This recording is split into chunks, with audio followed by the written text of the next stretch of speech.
Creator और तमाम media वाले सबों को पैर छू के प्रणाम और बहुत बहुत धन्यवाद आप सबों को कि आप लोग पहुँचे और बहुत खुशी हुआ। गाना बहुत ही प्यारा गाना है और नमा एंटरटेनमेंट के माध्यम से आया है गाना, और जो कि जितने भी इसमें काम करने वाले हैं सब टीम यही आपके सामने बैठे हुए हैं। गाना था वो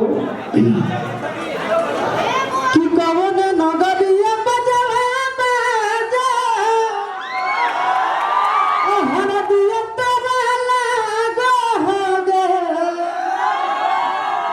कि जानोगे सुनी के कहा अरे जा हमर फटो दर दिया कोई नहीं बाटो होगे।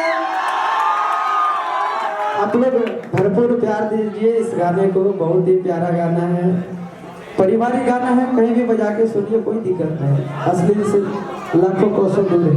आप लोग आजीवन प्यार जिस तरह आशीष को दे रहे हैं और पूरा विश्वास है कि आप लोग आजीवन प्यार बनाए रखिए।